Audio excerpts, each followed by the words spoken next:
Top headlines. Andhra Pradesh రాష్ట్రం అసెంబ్లీకి జరిగిన ఎన్నికల్లో కూటమి పార్టీ నుంచి అనేక మంది మొదటిసారి ఎమ్మెల్యేలుగా గెలిచిన విషయం తెలిసిందే.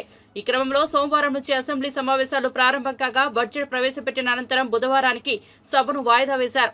ఇందులో భాగంగా చంద్రబాబు నాయుడు కొత్తగా ఎన్నికైన కూటమి ఎమ్మెల్యేలకు శిక్షణ కార్యక్రమం ఏర్పాటు చేశారు. శిక్షణ కార్యక్రమానికి సీఎం చంద్రబాబు నాయుడుతో పాటు స్పీకర్ అయ్యన్న పాత్రుడు, ఆర్థిక మంత్రి పయ్యావుల కేశవ్, జనసేన నుంచి మంత్రి నాదెండ్ల మనోహర్ పాల్గొన్నారు. అనంతరం స్పీకర్ అయ్యన్న పాత్రుడు సభలో ఎమ్మెల్యేలు వ్యవహరించాల్సిన తీరును వివరించారు.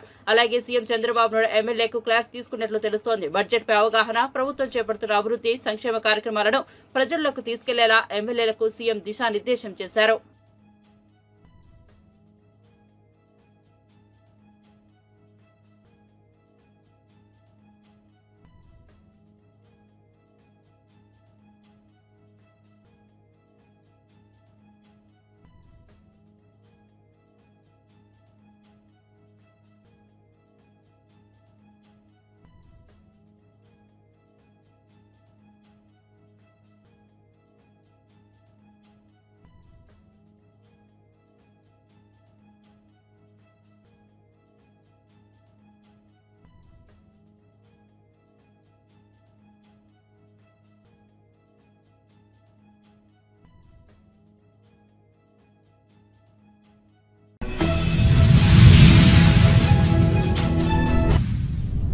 జగన్ కు ప్రతిపక్ష హోదా ఇవ్వకపోవడం ఆయన స్వయం కృతాపరాధనేనని ఏపీ కాంగ్రెస్ అధ్యక్షురాలు వైఎస్ షర్మిల అన్నారు. 151 స్థానాల్లో గెలిపిస్తే ప్రజలకు ఎన్నో మాయమాటలు చెప్పి ఆయన మోసం చేశారని ఆరోపించారు. వైఎస్ఆర్సీపీ హయాంలో జరిగిన అవినీతి అక్రమాలను గమనించి ప్రజలు 11 సీట్లే ఇచ్చారన్నారు.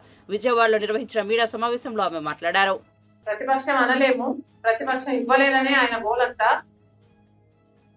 జగన్మోహన్ రెడ్డి గారు ఈరోజు అసెంబ్లీకే వెళ్ళను అని నోటికి కూరుకుంటున్నారు.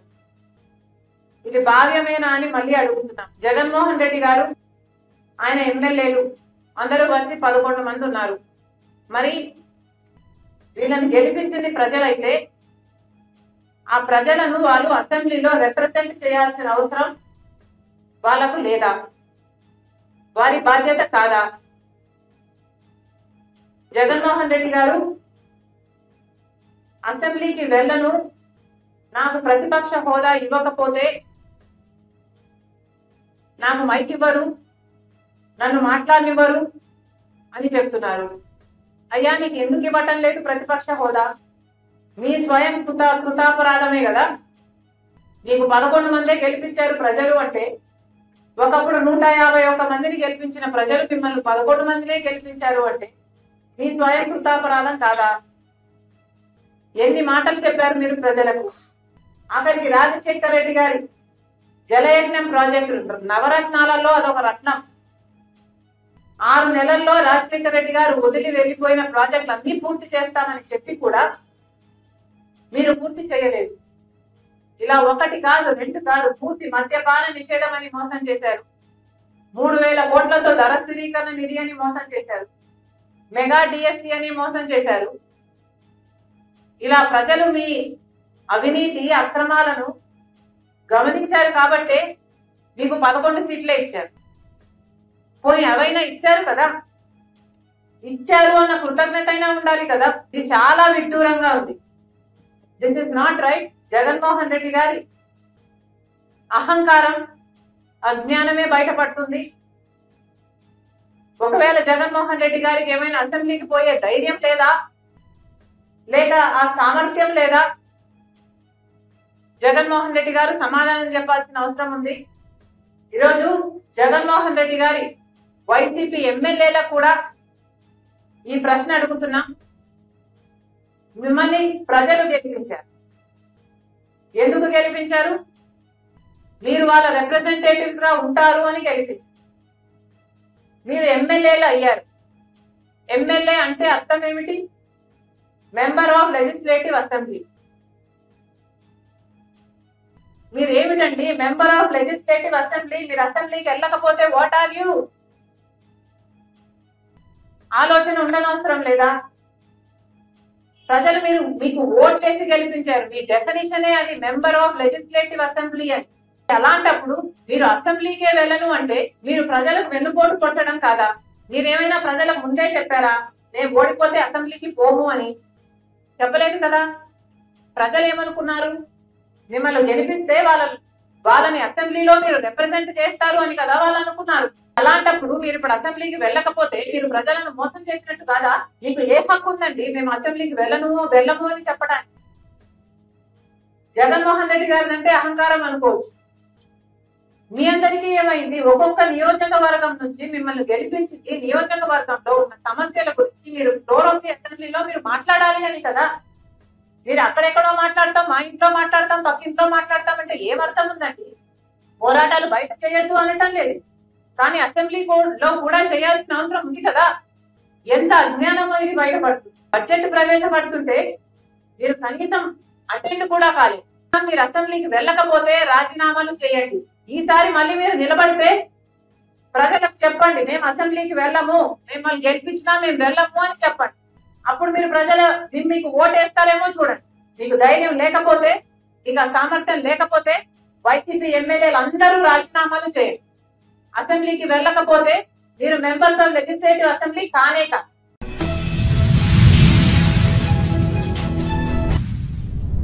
రాష్ట్ర ప్రజలను చంద్రబాబు సర్కార్ దగా చేసిందంటూ వైఎస్ఆర్సీపీ రాష్ట్ర అధికార ప్రతినిధి రాచమల్లు శివప్రసాద్ రెడ్డి మండిపడ్డారు.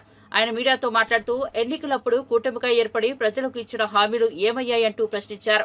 అధికారంలోకి రాగానే వెంటనే వాటిని అమలు చేస్తామని ఓటు అడిగారు. మహిళకు 15,000 ఉచిత బస్సు, నిరుద్యోగులకు 3,000 వృత్తి ఇస్తామన్నారు. 20,000 రైతుకు, 25 లక్షల ఉద్యోగాలు, ఇలా అనేకం సూపర్ 6 మేనిఫెస్టో ఉన్నాయి. గెలిచిన వెంటనే అమలు చేస్తామని వాగ్దానం చేశారు.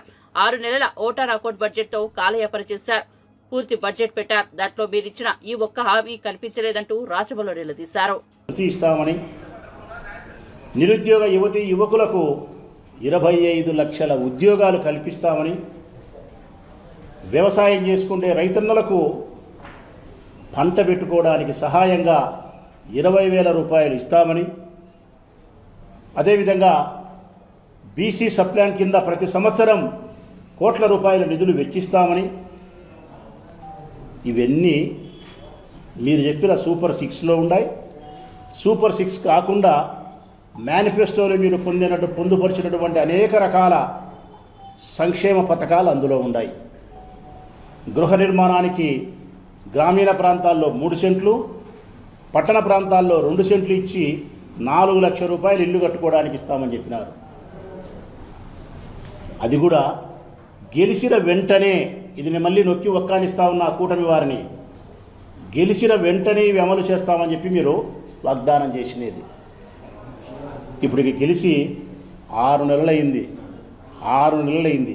పాలకులారా, ఇప్పటి వరకు ఓటాన్ అకౌంట్ బడ్జెట్తో పూర్తి స్థాయి బడ్జెట్ను కూడా ప్రవేశపెట్టలేక, ఓటాన్ అకౌంట్ బడ్జెట్తో కాలయాపన చేసి, మీరు చెప్పిన ఒక్క హామీని కూడా, సామాజిక పెన్షన్ తప్ప, అది ఎవరైనా ఇస్తారు, నేనున్నే ఇస్తా, ఎవరైనా ఇస్తారు, అది తప్ప మరొకటి ఏది కూడా మీరు అమలు పరచలే.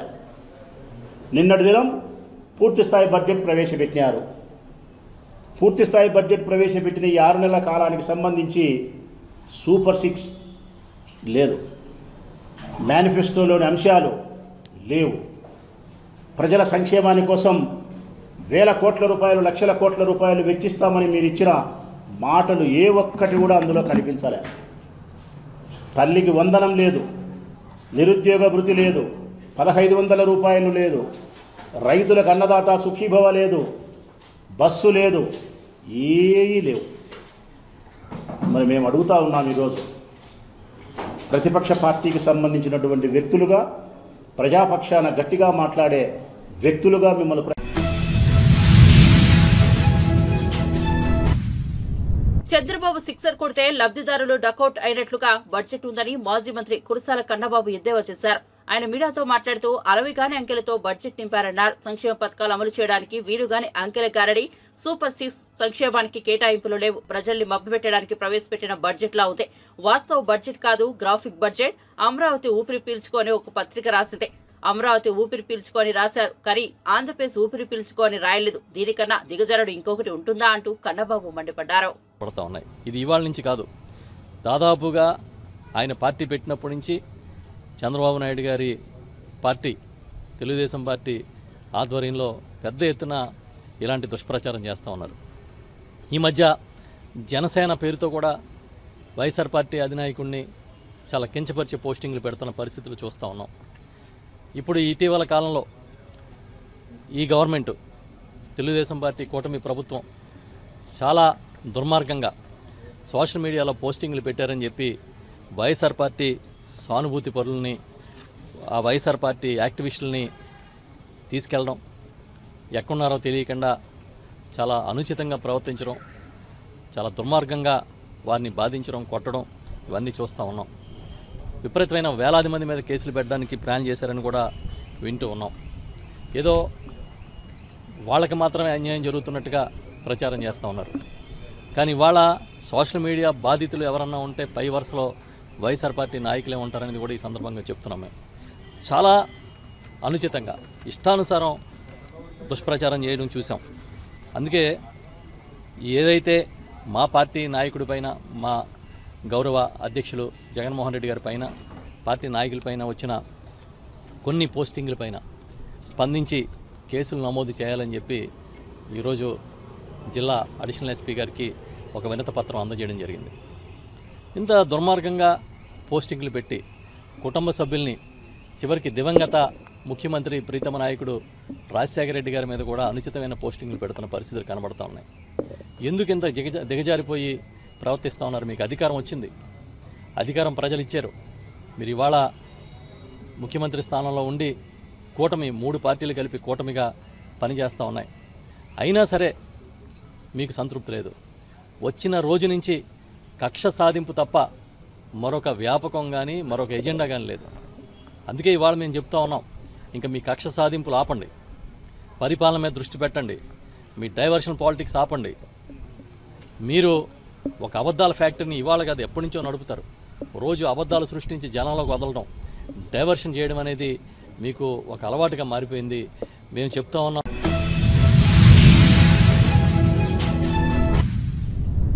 వికారాబాద్ కలెక్టర్ అధికారులపై దాడి కేసులో బీఆర్ఎస్ హస్తం ఉందని పరిగి ఎమ్మెల్యే రామ్మోహన్ రెడ్డి ఆరోపించారు. బీఆర్ఎస్ మండల యూత్ ప్రెసిడెంట్ సురేష్ ఉద్దేశపూర్వకంగా కలెక్టర్ ను తప్పుదోవ పట్టించి గ్రామంలోకి తీసుకెళ్లాడని తెలిపారు. 4 నెలల క్రితమే అతనికి బీఆర్ఎస్ మండల అధ్యక్షుడిగా నియమించారని చెప్పారు. ప్రభుత్వంపై వ్యతిరేకత తీసుకొచ్చే ప్రయత్నం చేస్తున్న వారిపై కాంగ్రెస్ కార్యకర్తలు అప్రమత్తంగా ఉండాలని సూచించారు. చాలా దురదృష్టకరమైనటువంటి సంఘటన. మన గౌరవ ముఖ్యమంత్రి రేవంత్ రెడ్డి గారు ప్రాతినిధ్యం వహిస్తున్నటువంటి కొడంగల్ నియోజకవర్గం దుద్యాల్ మండలం లగచర్ల గ్రామం లోపల మన గౌరవ కలెక్టర్ గారు ప్రతీక్ జైన్ గారు ఒక ఇండస్ట్రియల్ కారిడార్ ఏర్పాటు చేయడానికి, ప్రజాభిప్రాయ సేకరణ చేయడానికని, గ్రామస్తులతో మాట్లాడడానికని వస్తే అక్కడ ఉన్నటువంటి బీఆర్ఎస్ యూత్ లీడర్ బేగమోని సురేష్, అతను మండల్ యూత్ ప్రెసిడెంట్ బీఆర్ఎస్, అతను ఉద్దేశపూర్వకంగా కలెక్టర్ని తప్పుదోవ పట్టించి ఎక్కడైతే మూకుమ్మడిగా దాడి చేయాలనే ఉద్దేశంతో కలెక్టర్తో పాటు అధికారులందరినీ కూడా ఎక్కడైతే పబ్లిక్ హియరింగ్ చేయాలనో అక్కడ కాకుండా వేరే ప్రదేశానికి రమ్మని రిక్వెస్ట్ చేస్తే కలెక్టర్ గారు ఒక మంచి మనసున్నటువంటి వ్యక్తి, తాను ప్రజల దగ్గరికి వెళ్ళాలి, వినాలి అని అక్కడికి వెళ్ళినప్పుడు మూకుమ్మడిగా దాడి చేయడం అనేది చాలా బాధాకరం. ఎందుకంటే ఇతను బీఆర్ఎస్ యూత్ ప్రెసిడెంట్ కాబట్టి ఇతనికి బీఆర్ఎస్ నాయకులకు గట్టి సంబంధాలున్నాయి. 4 నెలల క్రితమే ఇతన్ని అపాయింట్మెంట్ చేసినారు బీఆర్ఎస్ యూత్ ప్రెసిడెంట్ గాని మాకు సమాచారం ఉంది. దీనిపైన ప్రభుత్వం అన్ని కోణాల్లో కూడా దర్యాప్తు చేస్తుంది. ఎవరైతే ఉద్దేశపూర్వకంగా అధికారులపైన దాడి చేసిర్రో వాళ్ళపైన కఠిన చర్యలు తీసుకోవాలని నేను ప్రభుత్వం దృష్టికి తీసుకొస్తున్నాను. ఎందుకంటే ఇది ఒక ఫార్మాసిటికల్ ఇండస్ట్రీయే కాదు, ఒక ఇండస్ట్రియల్ కారిడార్ ఏర్పాటు చేయాలనుకుంటుంది ప్రభుత్వం. అక్కడ ఒక 1000 కోట్ల రూపాయల పెట్టుబడితో అక్కడ వేలాది మందికి నిరుద్యోగులకు ఉద్యోగాలు ఇవ్వాలని చెప్పి, అన్ని రకాల పరిశ్రమలు కూడా అక్కడికి తీసుకురావాలని చెప్పి గౌరవ ముఖ్యమంత్రి గారు కృషి చేస్తుంటే కొంతమంది బీఆర్ఎస్ నాయకులు పనిగట్టుకొని ఈరోజు కేటీఆర్ కావచ్చు, హరీష్ రావు కావచ్చు, అభుత్వ కల్పనలు ప్రచార మాధ్యమాలలో ప్రచారం చేస్తూ వాళ్ళు ప్రభుత్వం పైన ఒక వ్యతిరేకత క్రియేట్ చేయడానికి ప్రయత్నం చేస్తున్న సందర్భం లోపల మన కాంగ్రెస్ పార్టీ నాయకులు, కార్యకర్తలు అప్రమత్తతతో ఉండి ఎక్కడికక్కడ తిప్పికొట్టి వాస్తవాలను ప్రజల దృష్టికి తీసుకురావాలని చెప్పి తెలియజేస్తున్నాను. మీ రామ్మోహన్ రెడ్డి, వికారాబాద్ జిల్లా కాంగ్రెస్ పార్టీ అధ్యక్షుడు. ఈ రోజు ఒక వీడియోను కూడా మీ ముందుకు చూపించదలుచుకున్నాను. బోగమోని సురేష్ కలెక్టర్ గారిని ఏ విధంగా రిక్వెస్ట్ చేసి తప్పుదోవ పట్టిస్తుందని చెప్పి మనం వీడియోలో చూపిస్తున్నాం. ఒక నటుడు కూడా అంత పెద్దగా యాక్టింగ్ చేయలేడు. ఆ విధంగా యాక్టింగ్ చేస్తూ కలెక్టర్ని తప్పుదో పట్టించడం అనేది చాలా బాధాకరం. మంచి అధికారులని కోల్పోయే ప్రమాదం ఉంది ఈ విధంగా దాడులు చేస్తే. కాబట్టి ఎక్కడికక్కడ కాంగ్రెస్ పార్టీ నాయకులు, కార్యకర్తలు అధికారులకు అండగా నిలవాలని చెప్పి కోరుతున్నాను.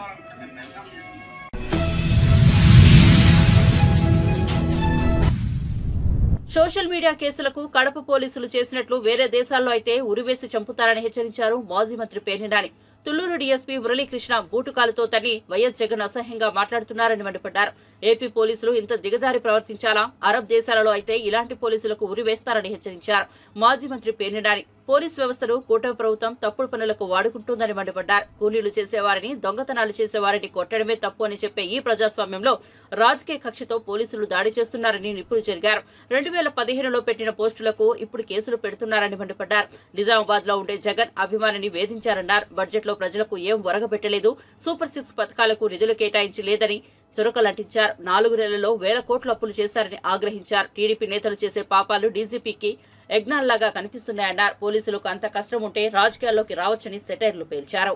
తుళ్లూరు డీఎస్పీ గారంట, ఆయన వచ్చి మురళీకృష్ణ గారు, ఆయన ఎంత గనుడంటే ఆ ముద్దాయి బాధపడుతున్నాడు, ఏడుస్తున్నాడు. బూటుకాలతో ఎగిరి తన్ని లంజా కొడక జగన్ గాడు మీరందరూ కలిసి అన్న చంద్రబాబు పీకుతారేరా? ఇదే భాష. తుళ్లూరు డీఎస్పీ అతను వచ్చింది ఎక్కడికి వచ్చాడు? ఇక్కడ గుంటూరు పోలీస్ స్టేషన్కి వచ్చాడు. కావాలంటే సీసీ ఫుటేజీలు కావాలంటే ఛాలెంజ్ చేస్తున్నాం. లాలాపేట పోలీస్ స్టేషన్కి వచ్చాడు. లాలాపేట పోలీస్ స్టేషన్లో ముద్దాయిలను కూర్చోబెడితే అక్కడి నుంచి తుళ్లూరు డీఎస్పీ ఆ స్టేషన్కి వచ్చి తన్ని జగన్మోహన్ రెడ్డి గారిని పచ్చి దుర్భాషలాడుతూ, వీళ్ళని తిడుతూ, కులం పేరుతో తిడుతూ, కులం పేరుతో, రెడ్డి కులం పేరుతో తిడుతూ, జగన్ని తిడుతూ, పచ్చి బూతులు తిడుతూ, ఏరా చంద్రబాబుని మీరు పీకుతారేమన్నా అని చెప్పని నేను అంతవరకు ఆగుతున్నా. ఇంకా చాలా పీకుతారా అని మాట్లాడాడు. ఇంకా ముందు మాటలు ఉన్నాయి. అంటే పోలీసులు ఏ రకంగా దిగజారి ప్రవర్తిస్తున్నారో మనం ఒకసారి గమనించమని ప్రజలందరినీ కూడా కోరుకుంటున్నాను, ఈ ప్రపంచాన్ని కోరుకుంటున్నాను. నిన్న చూసాం, ఆయన గోత్రికుడు అనుకుంటా, ఒక పోలీస్ ఆఫీసర్ గారు ఆయన చెప్తున్నాడు. ఏం చెప్తున్నాడు? ఈనాడు రాంబాబు అని కూడా చెప్పారు, అరబ్ దేశాల్లో అయితే అవి చేసేవాళ్ళు, ఇవి చేసేవాళ్ళు అని.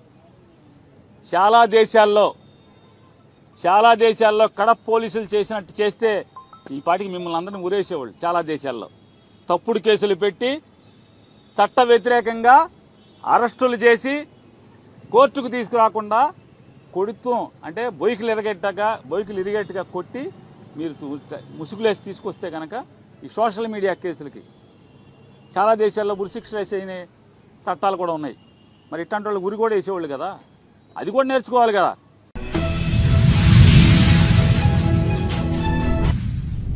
బాంబులు వేస్తామని భయపెట్టించి నరికి ముక్కలు చేస్తామని ఇటువంటి హామీలు ఎప్పుడైనా తెలంగాణలో చూశామా అని మాజీ మంత్రి జగదీష్ రెడ్డి అన్నారు.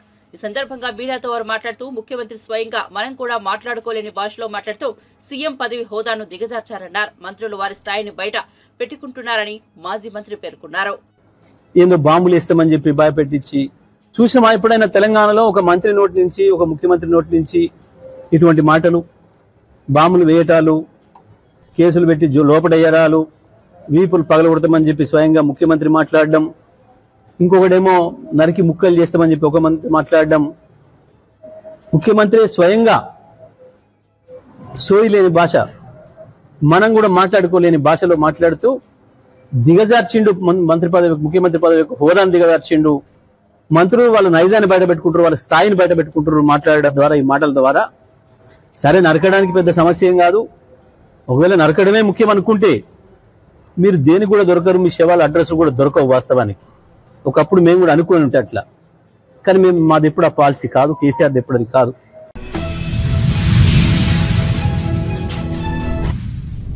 తిరుమల శ్రీ వెంకటేశ్వర స్వామి వారిని సినీ కథానాయకుడు మంచు విష్ణు దర్శించుకున్నారు. మంగళవారం వీఐపీ విరామ సమయంలో స్వామివారి సేవలో పాల్గొని మొక్కులు చెల్లించుకున్నారు. దర్శనానంతరం రంగనాయకుల మండపంలో వేద పండితులు వేద ఆశీర్వచనం అందించగా ఆలయ అధికారులు శ్రీవారి తీర్థ ప్రసాదాలు అందజేసి పట్టు వస్త్రంతో సత్కరించారు. ఆలయం వెలుపల మంచు విష్ణు మాట్లాడుతూ శ్రీవారిని దర్శించుకోవడం చాలా సంతోషంగా ఉందన్నారు. కన్నప్ప సినిమా విజయం సాధించాలని స్వామివారిని వేడుకుంటున్నట్లు తెలిపారు. ఇక సినిమా అనేక కారణాల వల్ల సినిమా విడుదల వాయిదా పడిందన్నారు. డిసెంబర్లో ముందుగా విడుదల చేయాలని అనుకున్నామని కొన్ని అనివార్య కారణాల వలన సినిమా విడుదల వాయిదా పడిందన్నారు. త్వరలోనే విడుదల తేదీ ప్రకటిస్తామని విష్ణు తెలియజేశారు. ఇక విష్ణును చూసిన అభిమానులు వానలో సైతం సెల్ఫీలు దిగేందుకు ఆసక్తి చూపారు.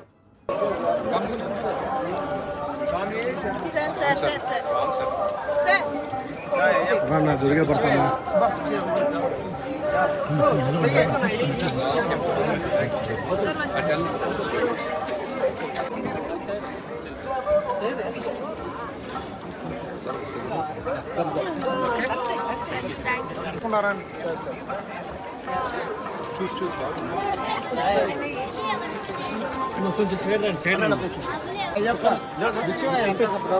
కొంచెం సైడ్ రండి సార్ అనయా అనయా అనే అనే ఒక్క నిమిషం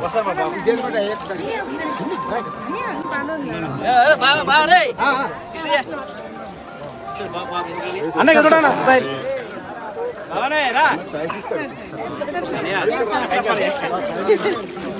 ఇటొచ్చాము ఇటొచ్చాము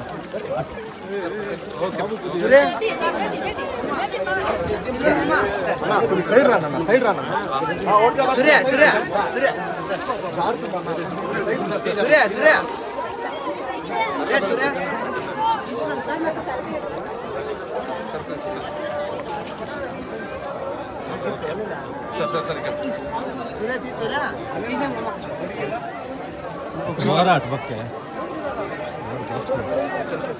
వెనక్రా బాలో వెనక్రా బాలో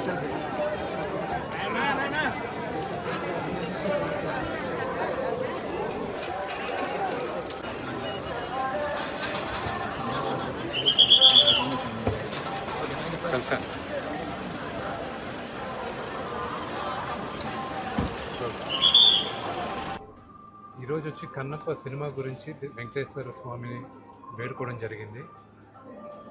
ఆయన ఆశీస్సులు మాకు ఉండాలి ఎల్లప్పుడూ అని వెంకటేశ్వర స్వామిని కోరుకున్నాం. రిలీజ్ అనేది డిసెంబర్ అనుకున్నాం, కానీ చాలా అనివార్య కారణాల వల్ల సమ్మర్ 2025కి షిఫ్ట్ అయింది సినిమా. అది ఎప్పుడు ఏంటని త్వరలో అనౌన్స్ చేస్తాం.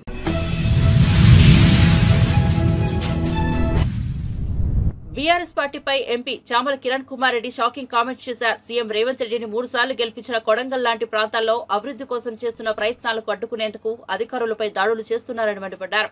భువనగిరి, వికారాబాద్ జిల్లాలో జిల్లా కలెక్టర్పై చేసిన దాడిని తీవ్రంగా ఖండిస్తున్నారని భువనగిరి ఎంపీ చామల కిరణ్ కుమార్ రెడ్డి అన్నారు. ఒక కలెక్టర్పై దాడి చేయడం అంటేనే ప్రజాస్వామ్యం ఎటుపోతుందో అర్థం కావడం లేదని చెప్పారు. భువనగిరి కాంగ్రెస్ కార్యాలయంలో ఎంపీ చామల కిరణ్ కుమార్ రెడ్డి మీడియాతో మాట్లాడుతూ అధికారం పోయిన బీఆర్ఎస్ కు కాంగ్రెస్ చేస్తున్న అభివృద్ధిని ఎలా అడ్డుకోవాలి, దానిపైనే దృష్టి సారించాలని అన్నారు.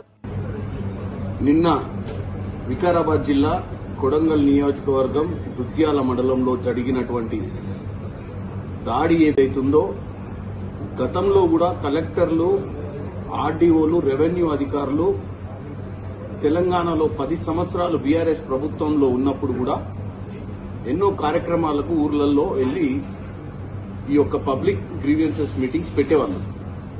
కానీ నిన్న జరిగినటువంటి ఇన్సిడెంట్ చాలా దారుణం.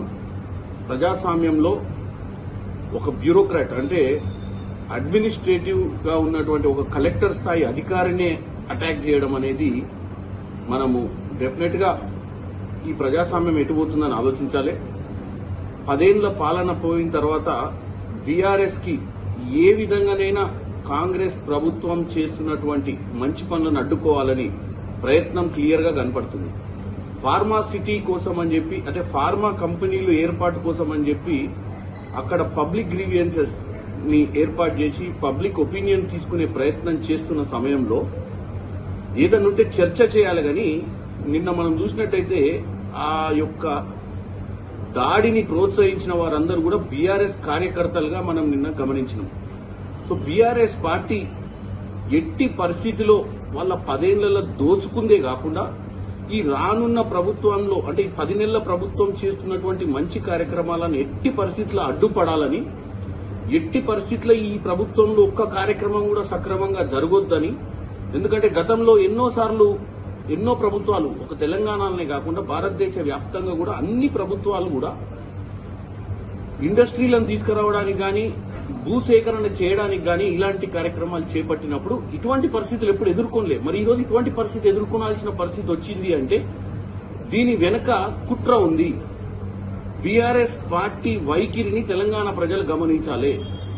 ముఖ్యమంత్రి సొంత నియోజకవర్గంలో ఇటువంటి కార్యక్రమాన్ని చేసి ఏం మెసేజ్ పంపించాలని చూస్తుర్రో మీరు అందరు తెలుసుకోవాలి.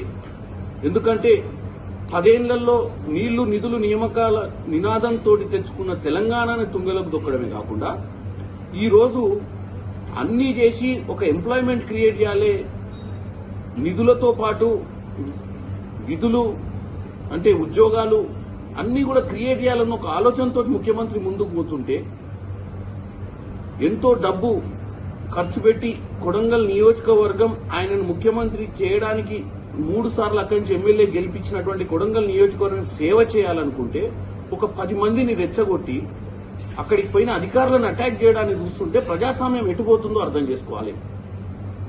కేటీఆర్ పోయి ఢిల్లీలో కూర్చొని ప్రకంపనలు సృష్టిస్తున్నా అని చెప్పి పిచ్చి మాటలు మాట్లాడుతూ ఇక్కడ కార్యకర్తలను రెచ్చగొట్టి ఇక్కడ కార్యక్రమాలు ఆపే ప్రయత్నం చేస్తూ ఏం చేద్దాం అనుకుంటారు. డెఫినెట్ గా వీళ్ళ మీద యాక్షన్ తీసుకుంటాం. ఇటువంటి కార్యక్రమాలు ముందు ముందు ఎక్కడ చేసినా గానీ ప్రజలు కూడా ఇటువంటి చర్యలు తీసుకునే వాళ్ళ మీద మీరు కూడా నిఘా వహించాలి. ప్రభుత్వం కూడా ఇటువంటి వారి మీద చర్యలు తీసుకుంటుంది.